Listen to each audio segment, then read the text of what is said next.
مل کے بلند آواز سے صلوات پڑھ لیجیے۔ عزیزان گرامی، میں بڑی معذرت کے ساتھ چند باتیں آپ حضرات کی گوش گزار کرنا چاہتا ہوں۔ میں کوئی خطیب نہیں، کوئی مقرر نہیں ہوں، کوئی ذاکر نہیں ہوں، ایک طالب علم ہوں۔ طالب علم کے حوالے سے جو خداوند متعال اور محمد و آل محمد علیہ السلام نے میرے کندھوں پہ ذمہ داریاں عائد فرمائی ہیں، ان کو پورا کرنا حتی المقدور دشمن کے مقابلے میں حق محمد و آل محمد کا دفاع کرنا اور ہونے والی سازشوں سے آپ کو آگاہ کرنا، یہ میں سمجھتا ہوں کہ اگرچہ ہر ایک کی ذمہ داری ہے، لیکن مجھ ناچیز کی ذمہ داری اس لیے بہت زیادہ ہے کہ اسلامی نظریاتی کونسل پاکستان، جو پاکستان کا آئینی ادارہ ہے اور پارلیمنٹ اور سینٹ سے اوپر کا ادارہ ہے، اس میں اس وقت پورے پاکستان کے شیعان محمد و آل محمد کی نمائندگی کا بوجھ مجھ ناچیز کے کندھوں پر ہے۔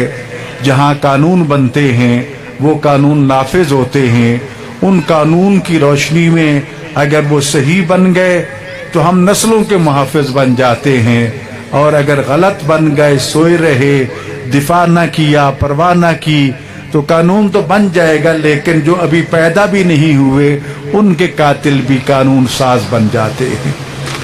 تو اتنی حساسیت ہے، پاکستان کے 8 کروڑ عوام کی ذمہ داری مجھ ناچیز کے کندھوں پر ہے، اور پھر یہ جو ذاکرین، اللہ ان کو مزید توفیق عطا فرمائے ذکر محمد و آل محمد کی، لیکن ان کے جو تقاضے ہیں ان کو بھی سامنے رکھیں۔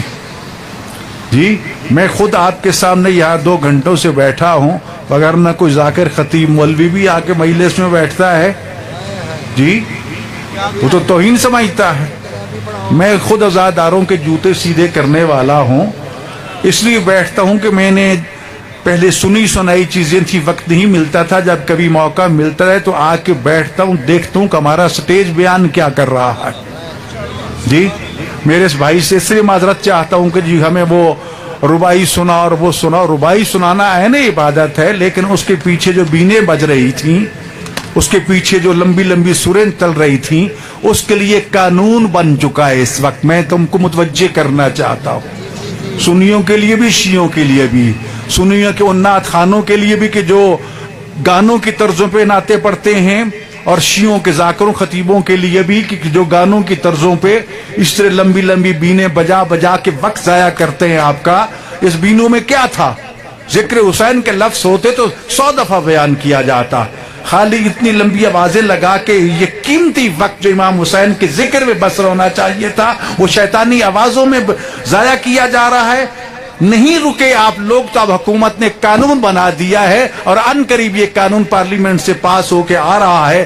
جس طرح بھی ذاکروں اور بانیوں کو اور خطیبوں کو پکڑا جا رہا ہے نا، لمبی لمبی سروں والوں کو بھی پکڑا جائے گا کہ یہ قوم کا وقت کیوں برباد کرنا چاہتے ہو؟ اگر تمہارے پلے کچھ نہیں ہے تو جاؤ گھر جاؤ، پہلے پڑھ کے آؤ، کوئی سند سرٹیفکیٹ لے کے آؤ، پھر سٹیج پہ آ سکو گے۔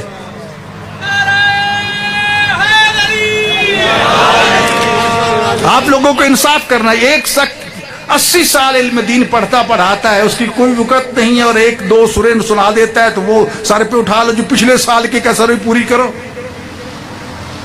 جی کسی مجبوری کی وجہ سے نہیں آ چکا ہو سکتا۔ تو میرے بھائیو ذرا سوچو، جاگو۔ یہ اس میں بانیاں آج ابھی بتا رہا تھا مجھے ملک انصر کہ میں نے فلاں ذاکر کو جواب دے دیا ہے، اس کو منت کی ہے کہ تو نے آج پڑھنے کے لیے یہاں نہیں آنا۔ اسی ذاکر کو 1 دن پہلے پورا گھنٹہ بٹھا کے میں نے سمجھایا تھا کہ اپنی زبانوں کو کنٹرول کرو۔ جی نہیں باز آیا، اب توہین رسالت کی 3-4 پرچے درج ہو چکے ہیں اور اب چھپتے پھر رہے ہیں۔ کیا فائدہ اس چیز کا؟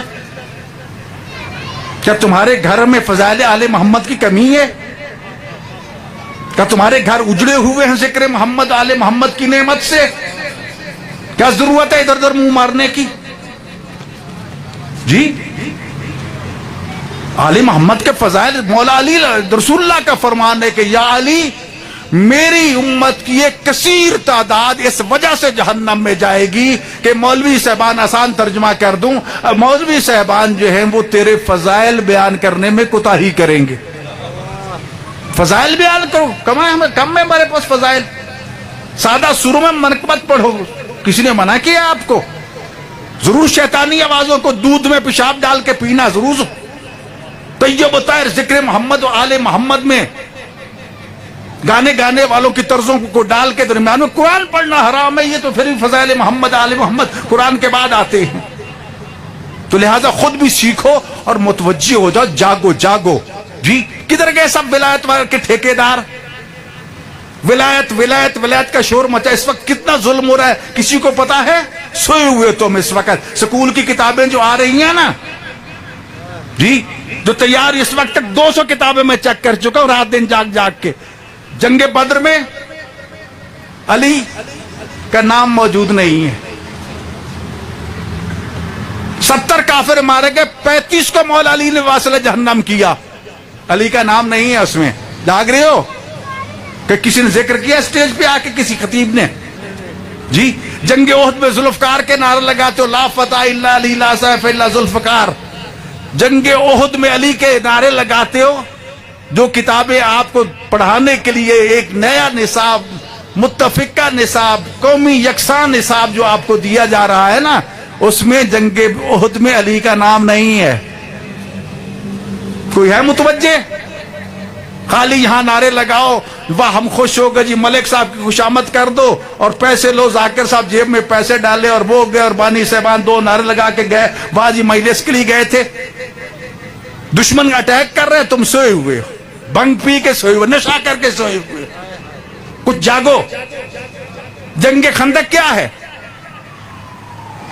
رسول اللہ نے فرمایا تھا نا کہ کل کا کل ایمان کل کے کل کفر کے مقابلے میں جا رہا ہے، جب علی کو بھیجا تھا جی، اور جب عمر ابن عبد ود کو واصل جہنم کر کے آئے تھے تو کیا فرمایا تھا کہ ضربت علی فی یوم الخندق افضل من عبادت ثقلین، علی کی ایک خندق کے دن کی ضرب ثقلین کی عبادت سے افضل جی۔ لیکن جو تمہارے بچوں کے لیے جنگ خندق لکھی گئی ہے نا، اس میں نہ علی کا جانا، نہ علی کا آنا، علی کا نام ہی نہیں ہے۔ کیا جی؟ علی کا نام تک نہیں ہے اس کتاب میں۔ اس طرح ذکر آل محمد کو مٹایا جا رہا ہے۔ کہاں ہیں آپ جی؟